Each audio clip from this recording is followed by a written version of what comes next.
FX Nation, what's up guys? Welcome back to the channel. Welcome back to another video. As we continue our Trading with a Purpose series, have you ever asked yourself, what makes the perfect setup? What attributes do the perfect setup have in play? What has to be in place for that perfect setup to be effective? Well, let's go ahead and break down some setups from the pairs that we're following: pound JPY, NAS 100, gold, and pound USD. And let me show you what the perfect setup looks like. So right off the rip, pound JPY, we're coming off the peak formation low, so we're looking for buys. That's our bias, okay? So here we can see perfectly a type 3 setup. Now, what makes this essentially a good and perfect type 3 setup? Well, very simply, we're coming from out of the Asian range, we're coming from the top to the middle of the range. We get to the middle of the range, and then we basically, it's like we hit a brick wall. We hit a brick wall because we're hitting essentially the middle of the range, but the 50 EMA is there as well to essentially stop price from going any further. Essentially, it acts like a form of support. All right. Now, the cool thing about this type 3 is the fact that we end up getting a pattern. All right. The pattern I'm talking about are these two candles here, basically a railroad track. This railroad track is essentially the confirmation that you need for a type 3 pattern to trade it. All right. Now, what is essentially your entry? Well, the entry comes on the next candle, because the next candle we're either going to get a pullback or we're not going to get a pullback at the very beginning of the candle. So as you can see here, we get a massive pullback. And I mean a pullback that we pretty much pull back the entire length of the railroad track that we just printed. So anywhere on this pullback could be your entry. Okay, a good rule of thumb that I always use is 50% of the retracement is an excellent entry for this particular trade. And then of course, all we're doing is we're essentially, the goal here is to go 2 to 1, right? That's the simplest thing to do. Well, even if you could just make it back up to the top of the range here, okay, because of the good entry that you got, that trade setup is almost a 3 to 1 risk to reward ratio. Okay, now if you hang on to it throughout the duration of the next session, that 2 to 1 essentially could turn into almost a 7 to 1 risk to reward ratio. Think about that, 7 to 1 risk to reward ratio. Now the question you got to ask yourself as a trader is, are you willing to wait for these kind of setups? Are you willing to be patient enough for these setups to come up? Because I can pretty much guarantee you 90-something% of traders are not patient enough to actually wait out price action for these types of setups. Do these setups happen every day? No, they don't. During a week, you should probably get 3 to 4 good quality trade setups. Are they all going to look exactly like this? No, probably not. But for type 3 specific, this type of type 3 setup is a type of setup that essentially you take a screenshot of, you print it out on your printer, and you plaster it all over your wall in front, so you know exactly what type of type 3 setups you want to trade. So that is a type 3 setup. Let's take a look at the previous day. Okay, the previous day, and again, I'm going to show you real examples because every day is not going to be a beautiful day, right? But here's what I want to show you. All right, here's another example. The previous day, okay, some traders in our Discord took this particular trade setup. If you're not part of the Discord, go ahead and join it. Links are in the description of the video. It's free. So come and chat with us. On this particular trade setup, all right, this is essentially a type 2 trade out of the edge. Essentially, you have your first leg is right here inside of the Asian session. And then at the time, here's your second leg. All right. Second leg gives you essentially like a railroad track here, and then you take it and then you go from there. The trade setup itself is going to essentially look something like this. Okay. Now, everything is going to obviously depend upon where you put your stop loss. Okay. Now, key factors that you should think about where you're placing your stop loss is essentially this right here. You see this big wick. What is the purpose of this wick? Just ask yourself, what is the purpose of this wick? What is this wick doing? Okay, all this wick is doing is essentially grabbing orders that's sitting below the Asian low. That's all it's doing.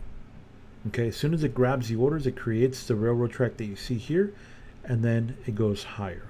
Okay, so where are you going to put your stop loss for this particular trade? Well, because you see market orders being grabbed, essentially your stop loss could go right below the body of the actual candle. If you put it down here, which is perfectly fine if you want to do that, you could see that the trade scenario becomes a little bit different. To get 2 to 1, you have to now do this. Whereas if you're putting it here, and let's say you're wrong right away, okay, and you save yourself from a 12 pip loss to a potentially 25 pip loss. So half your loss is wiped out just because you're using a shorter stop loss. Because you're using a shorter stop loss, obviously to get 2 to 1 doesn't become that much difficult, because here is 2 to 1. You essentially end up getting about 30 pips or so from the actual trade setup itself. Okay, so 30 pips, pretty good trade setup, and you could have been out. Now, if you chose essentially to do something like this, then obviously you could see what happens is you end up hanging on way much longer than you have to.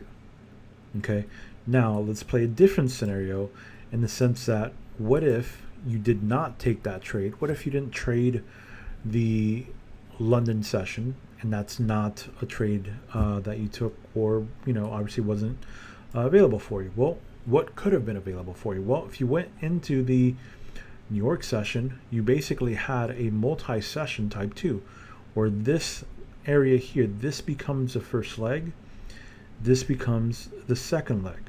All right, the second leg here, the beginning of the New York session, gives you a star pattern. These 3 candles create the star pattern, and most importantly, on the very next candle, you get a massive pullback.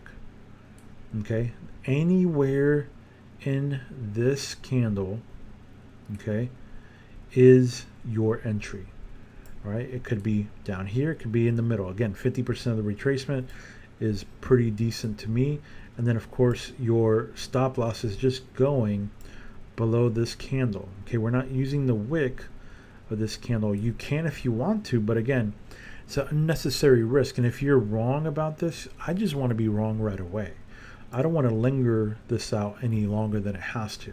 Okay, but you can see here that essentially just going back to the middle of the range is almost a 4 to 1 trade. If you hang on to it, now we're talking about over 7 to 1 risk to reward ratio. This is 8.5 to 1 risk to reward ratio, and it keeps going. So this right here, potentially 11.5 to 1 risk to reward ratio.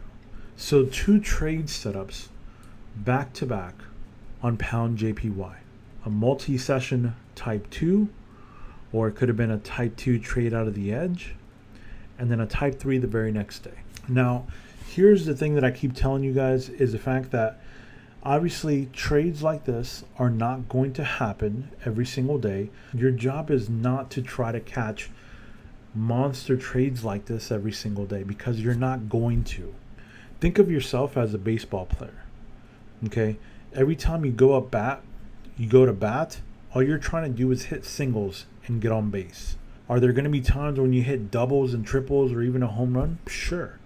But most of the time, your duty, your job is just to get on base. Think about it like that. You're a baseball player, and all you're trying to do is just keep hitting singles over and over and over again. Some of those singles might turn into doubles, triples, or home runs, right? So this right here would have been basically a home run, right? The one after it would have been also another, maybe double or triple.